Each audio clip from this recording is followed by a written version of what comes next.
ಎಲ್ಲರಿಗೂ ಕೂಡ ನಮಸ್ಕಾರಗಳು. ನನ್ನ ಹೆಸರು ಮರಿಸೋಮಪ್ಪ, ಮುಖ್ಯಸ್ಥರು ಭೂಗೋಳಶಾಸ್ತ್ರ ವಿಭಾಗ, JSS ಕಲಾ ಮತ್ತು ವಾಣಿಜ್ಯ ಕಾಲೇಜು, ಗುಂಡಲ್ಪೇಟೆ, ಚಾಮರಾಜನಗರ ಜಿಲ್ಲೆ. ನಾನು ಇಂದು ವಿಶೇಷವಾಗಿ ಭಾರತದ ಸಾರಿಗೆ ಸೌಲಭ್ಯಗಳ ಬಗ್ಗೆ ಚರ್ಚಿಸಲಿದ್ದು,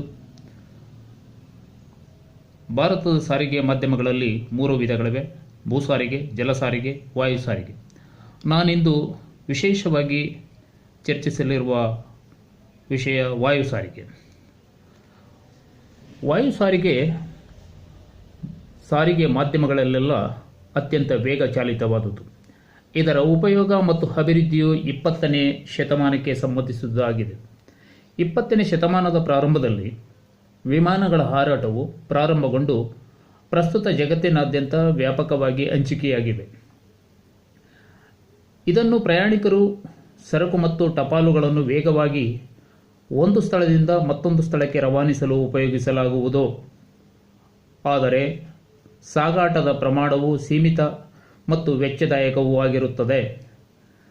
ಇತರೆ ಸಾರಿಗೆ ಮಾಧ್ಯಮಗಳಿಗಿಂತ ಹೆಚ್ಚು ಪ್ರಾಮುಖ್ಯತೆ ಅದರ ವೇಗ ಚಾಲನೆಯೇ ಮುಖ್ಯ ಕಾರಣ.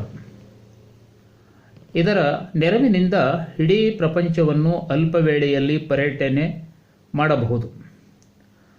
ಪರಿಣಾಮವಾಗಿ ಇಂದು ಭೂಮಂಡಲದ ಸ್ಥಳಗಳ ನಡುವಣ ದೂರವು ಸಂಕುಚನಗೊಂಡಿದೆ. ದೇಶವೊಂದರ ಯಾವುದೇ ಸ್ಥಳಗಳ ಜನರು ಪರಸ್ಪರ ಹತ್ತಿರವಾಗುವ ಸಾಧ್ಯತೆ ಇದೆ.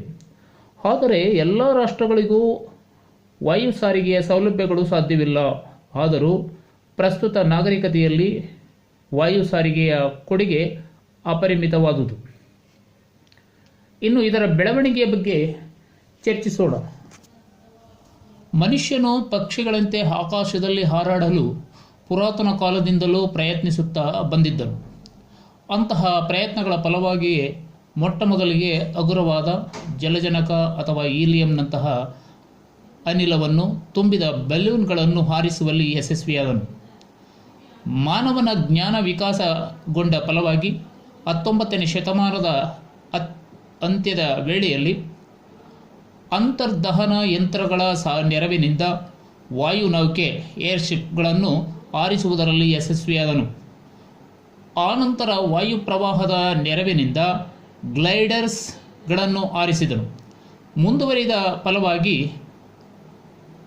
ರೈಟ್ ಸಹೋದರರು 1903ರ ಡಿಸೆಂಬರ್ 17ರಂದು ಅಮೆರಿಕದ ಕಿಟ್ ಹಾಕ್ನಲ್ಲಿ ವಿಮಾನವೊಂದನ್ನು ಮೊಟ್ಟಮೊದಲಿಗೆ ಹಾರಿಸುವುದರ ಮೂಲಕ ವಾಯು ಸಂಚಾರದಲ್ಲಿ ವಿಸ್ಮಯ ಶಕವೊಂದನ್ನು ಪ್ರಾರಂಭಿಸಿದರು.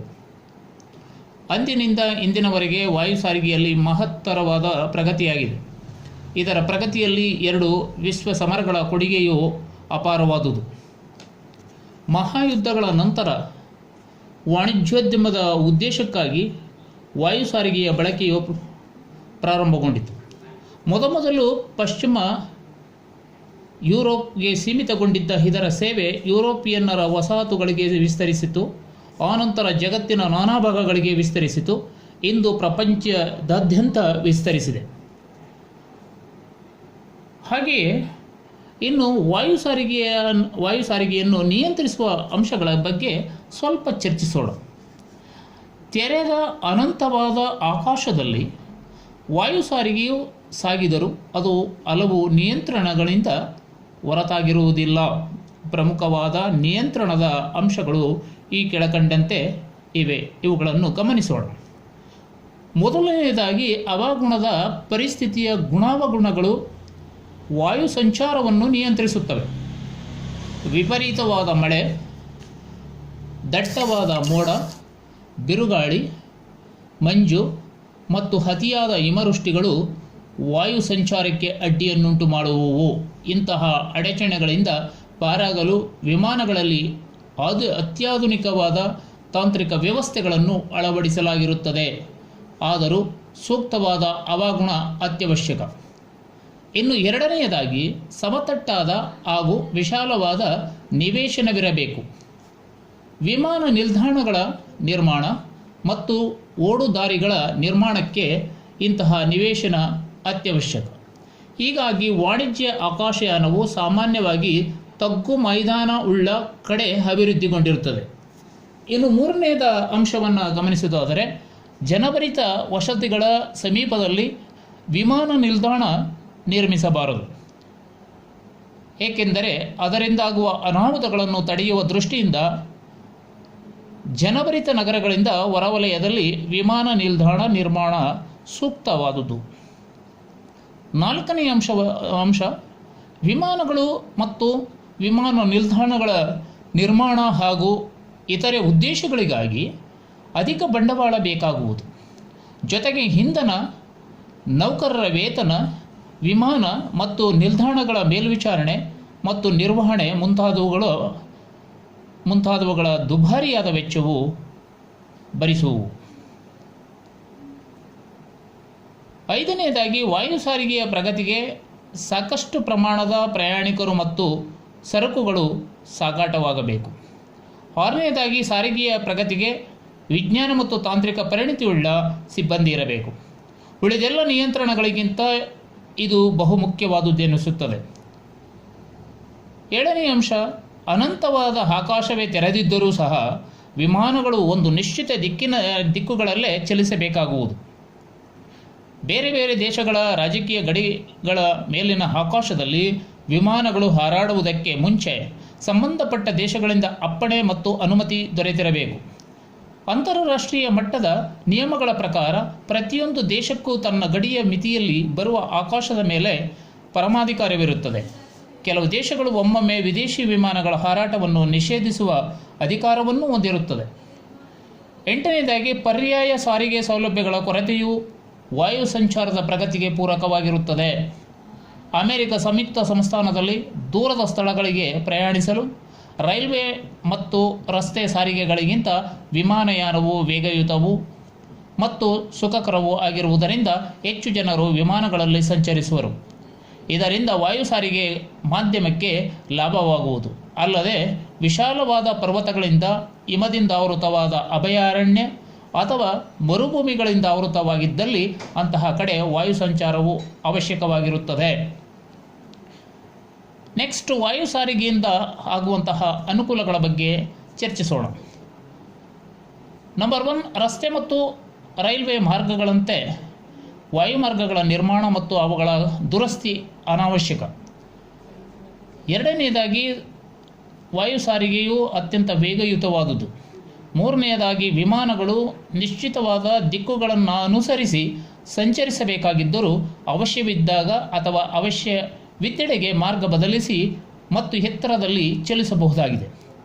ನಾಲ್ಕನೆಯದಾಗಿ, ಎತ್ತರವಾದ ಪರ್ವತಗಳು, ವಿಶಾಲವಾದ ಸಾಗರಗಳು, ದಟ್ಟಡವಿಗಳು ಹಾಗೂ ವಿಶಾಲ ಮರುಭೂಮಿಗಳಂತಹವು ವಾಯು ಸಂಚಾರಕ್ಕೆ ಅಡ್ಡಿಯನ್ನುಂಟು ಮಾಡಲಾರವು. ಐದನೆಯದಾಗಿ, ರಾಷ್ಟ್ರೀಯ ಮತ್ತು ಅಂತಾರಾಷ್ಟ್ರೀಯ ಮಟ್ಟದಲ್ಲಿ ವಾಯು ಸಾರಿಗೆ ಸೌಲಭ್ಯ ಸಾಧ್ಯವಿದೆ. ಇದರಿಂದ ಆಂತರಿಕ ಮತ್ತು ಅಂತಾರಾಷ್ಟ್ರೀಯ ವ್ಯಾಪಾರಕ್ಕೆ ಪೂರಕವಾದುದು.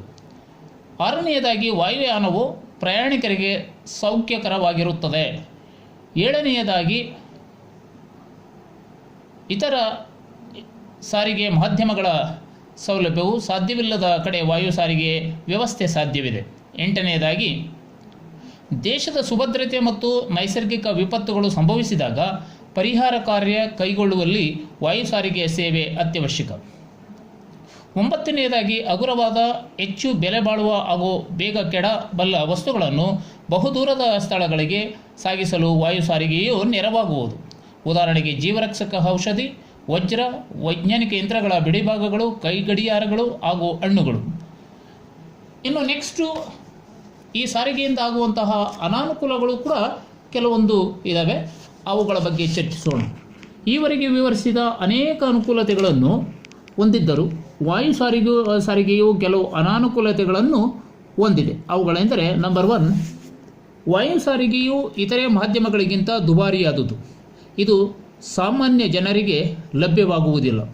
ನಂಬರ್ 2, ಸರಕು ಸಾಗಾಟದ ಪ್ರಮಾಣವು ಮಿತವಾದುದು, ಏಕೆಂದರೆ ಭಾರವು ಮತ್ತು ಅತಿ ದೊಡ್ಡ ಗಾತ್ರದ ಸರಕುಗಳನ್ನು ಸಾಗಿಸುವುದಕ್ಕೆ ಅವಕಾಶವಿರುವುದಿಲ್ಲ. ನಂಬರ್ 3, ಪ್ರಯಾಣಿಕರಾಗಲಿ ಅಥವಾ ಸರಕುಗಳಾಗಲಿ ವಾಯು ಸಾರಿಗೆಯಲ್ಲಿ ಸಾಗಾಣಿಕೆಯ ಸಾಮರ್ಥ್ಯವು ಮಿತವಾದುದು. ನಂಬರ್ 4, ಇದು ಕಡಿಮೆ ದೂರದ ಸಾಗಾಣಿಕೆಯ ಸೇವೆಗೆ ಲಾಭದಾಯಕವಲ್ಲ.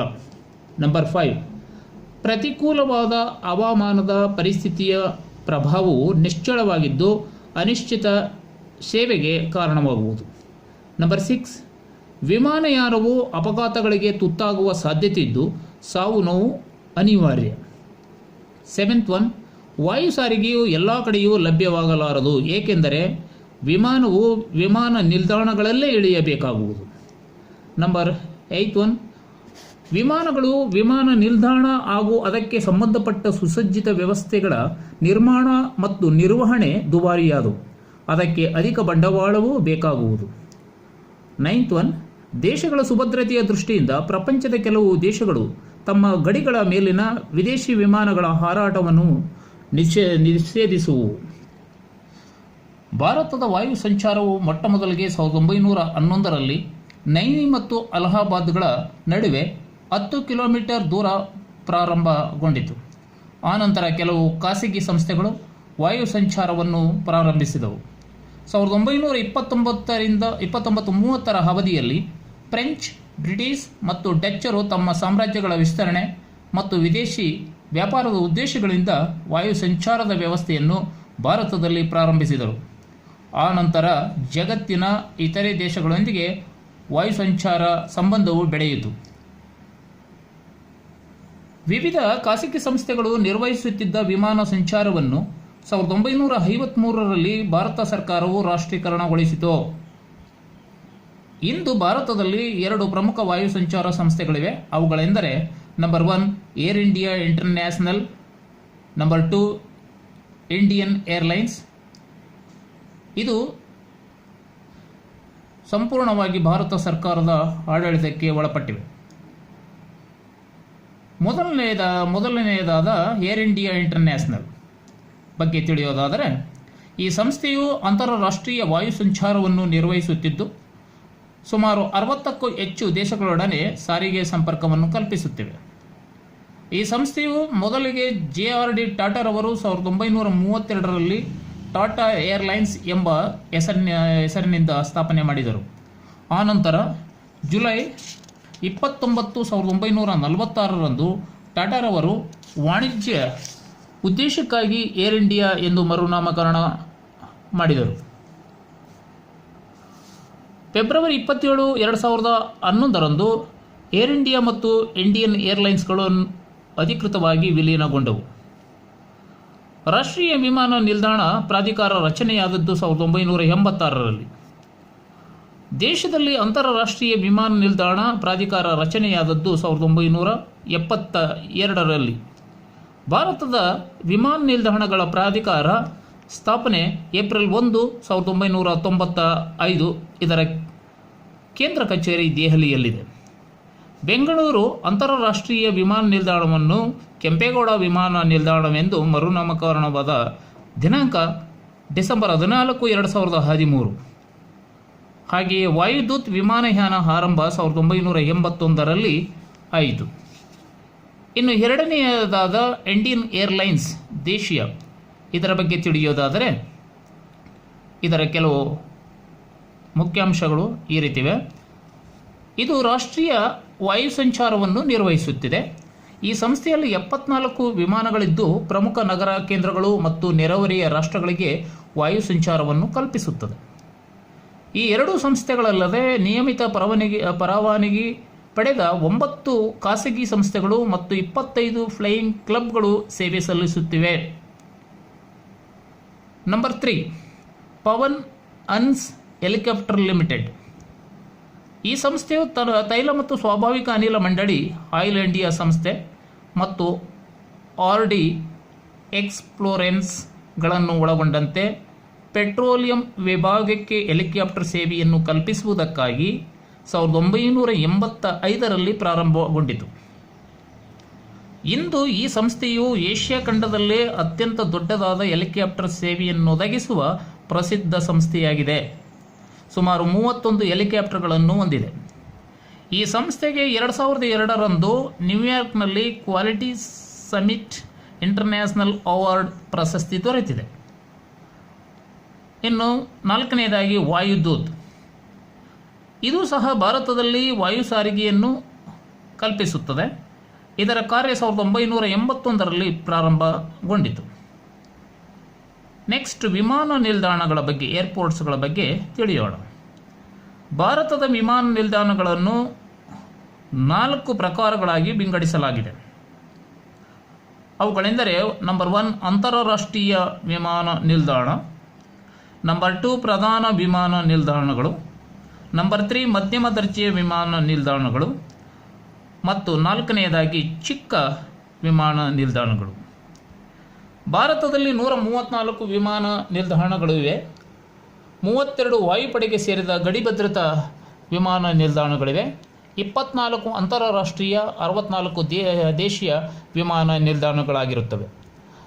16 ಖಾಸಗಿ ವಿಮಾನ ನಿಲ್ದಾಣಗಳು ಇವೆ.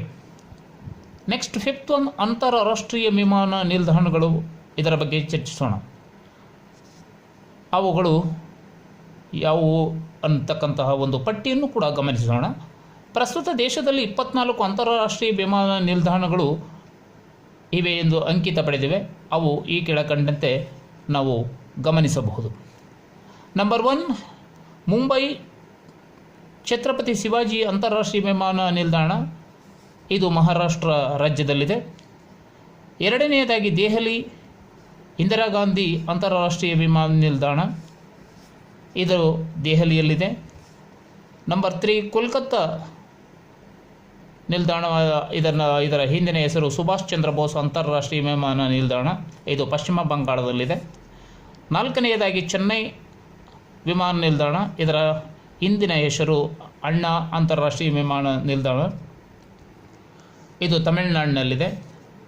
5ನೇದಾಗಿ ಅಹಮದಾಬಾದ್ ಸರ್ದಾರ್ ವಲ್ಲಭಾಯ್ ಪಟೇಲ್ ಅಂತಾರಾಷ್ಟ್ರೀಯ ವಿಮಾನ ನಿಲ್ದಾಣ, ಗುಜರಾತ್ನಲ್ಲಿದೆ. 6ನೇದಾಗಿ ಅಮೃತಸರ ಗುರು ರಾಮ್ ದಾಸ್ ಜಿ ಅಂತಾರಾಷ್ಟ್ರೀಯ ವಿಮಾನ ನಿಲ್ದಾಣ, ಇದು ಪಂಜಾಬ್ನಲ್ಲಿದೆ.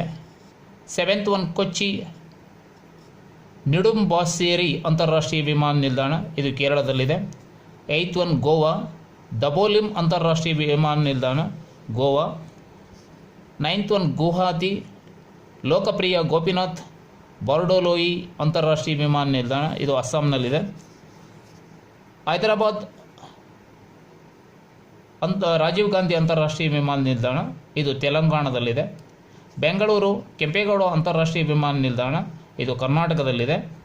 ವಾರಣಾಸಿ ಲಾಲ್ ಬಹದ್ದೂರ್ ಶಾಸ್ತ್ರಿ ಅಂತಾರಾಷ್ಟ್ರೀಯ ವಿಮಾನ ನಿಲ್ದಾಣ, ಇದು ಉತ್ತರ ಪ್ರದೇಶದಲ್ಲಿದೆ.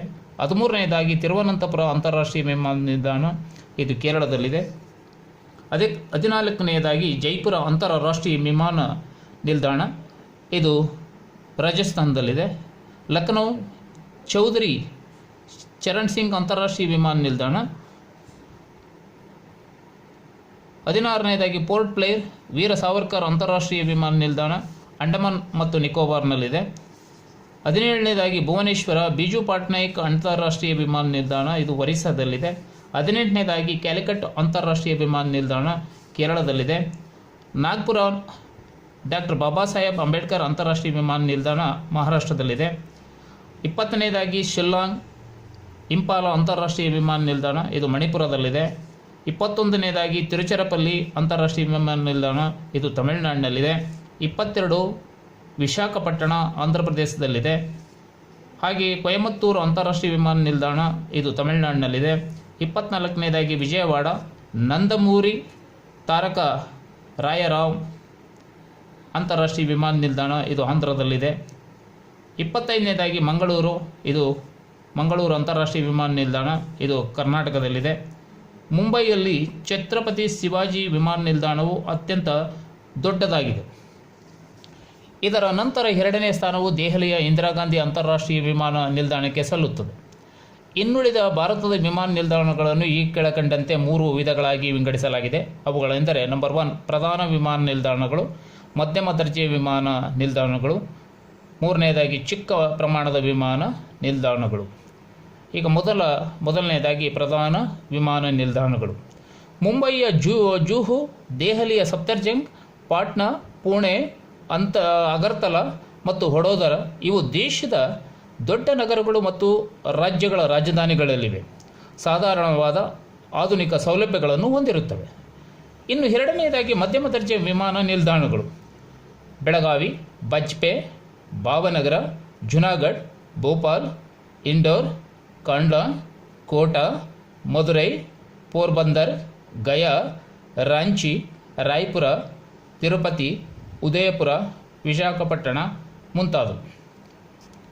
ಇನ್ನು ಮೂರನೆಯದಾಗಿ ಚಿಕ್ಕ ಪ್ರಮಾಣದ ವಿಮಾನ ನಿಲ್ದಾಣಗಳು ಅಕೋಲಾ, ಬಾಲೂರ್ ಘಾಟ್, ಬಿಲಾಸ್ಪುರ, ಕೂಚ್ ಬಿಹಾರ, ಕುಡಪ್ಪ, ದೋನಕೊಂಡ, ಕೊಲ್ಲಾಪುರ, ಕಾನ್ಪುರ, ಮಾಲ್ಡಾ, ಮೈಸೂರು, ಪಲಾನ್ಪುರ, ಪನ್ನಾ, ಪಾಸಿಘಾಟ್ಟಂ, ರಾಜಮುದ್ರಿ, ರಾಮ್ನಾಡ್, ಸಾತ್ನ, ವೆಲ್ಲೂರು, ವಾರಂಗಲ್ ಮುಂತಾದವು ಇವು ತುರ್ತು ಸಂದರ್ಭಗಳಲ್ಲಿ ಬಳಕೆಯಾಗುತ್ತವೆ. ಅಂತಾರಾಷ್ಟ್ರೀಯ ವಿಮಾನ ನಿಲ್ದಾಣಗಳನ್ನು ಹೊರತುಪಡಿಸಿ ಉಳಿದೆಲ್ಲ ವಿಮಾನ ನಿಲ್ದಾಣಗಳನ್ನು ರಾಷ್ಟ್ರೀಯ ವಿಮಾನ ನಿಲ್ದಾಣ ಪ್ರಾಧಿಕಾರದ ಆಡಳಿತಕ್ಕೊಳಪಟ್ಟಿವೆ. ವಾಯುಮಾರ್ಗಗಳ ವಿಧಗಳ ಬಗ್ಗೆ ಚರ್ಚಿಸೋಣ. ಭಾರತದ ವಾಯುಮಾರ್ಗಗಳನ್ನು 3 ವಿಧಗಳಾಗಿ ವಿಂಗಡಿಸಲಾಗಿದೆ. ಅವು ಈ ಕೆಳಕಂಡಂತಿವೆ. ನಂಬರ್ 1 ಖಂಡಾಂತರ ವಾಯುಮಾರ್ಗಗಳು, ನಂಬರ್ 2 ಪ್ರಾದೇಶಿಕ ವಾಯುಮಾರ್ಗಗಳು, ಹಾಗೆಯೇ ನಂಬರ್ 3 ಸ್ಥಳೀಯ ವಾಯುಮಾರ್ಗಗಳು. ಈಗ ಮೊದಲನೆಯದಾಗಿ ನೋಡೋದಾದರೆ ಖಂಡಾಂತರ ವಾಯುಮಾರ್ಗಗಳು ಇವು ದೇಶದ ಅಂತಾರಾಷ್ಟ್ರೀಯ ವಿಮಾನ ನಿಲ್ದಾಣಗಳನ್ನು ಪರಸ್ಪರ ಸಂಪರ್ಕಿಸುವುದರ ಜೊತೆಗೆ ವಿದೇಶಿ ವಿಮಾನ ಮಾರ್ಗಗಳೊಂದಿಗೆ ಸಂಪರ್ಕವನ್ನು ಕಲ್ಪಿಸುತ್ತವೆ. ಇನ್ನು ಎರಡನೆಯದಾಗಿ ಪ್ರಾದೇಶಿಕ ವಾಯುಮಾರ್ಗಗಳು ಇವು ವಿದೇಶಿ ವಾಯುಮಾರ್ಗಗಳನ್ನು ಭಾರತದ ಪ್ರಧಾನ ವಿಮಾನ ನಿಲ್ದಾಣಗಳೊಂದಿಗೆ ಸಂಪರ್ಕ ಕಲ್ಪಿಸುತ್ತವೆ. ಹಾಗೆ ಮೂರನೆಯದಾಗಿ ಸ್ಥಳೀಯ ವಾಯುಮಾರ್ಗಗಳು ಇವು ಸಾಮಾನ್ಯವಾಗಿ ಪ್ರಾದೇಶಿಕ ಮತ್ತು ಖಂಡಾಂತರ ವಾಯುಮಾರ್ಗಗಳೊಂದಿಗೆ ಸಂಪರ್ಕವನ್ನು ಕಲ್ಪಿಸಲು ನೆರವಾಗುತ್ತವೆ. ಹೀಗೆ ಭಾರತದ ವಾಯು ಸಾರಿಗೆಯ ಬಗ್ಗೆ ತಿಳಿದುಕೊಳ್ಳಬಹುದಾಗಿದೆ. ಎಲ್ಲರಿಗೂ ಕೂಡ ಮತ್ತೊಮ್ಮೆ ವಂದನೆಗಳು.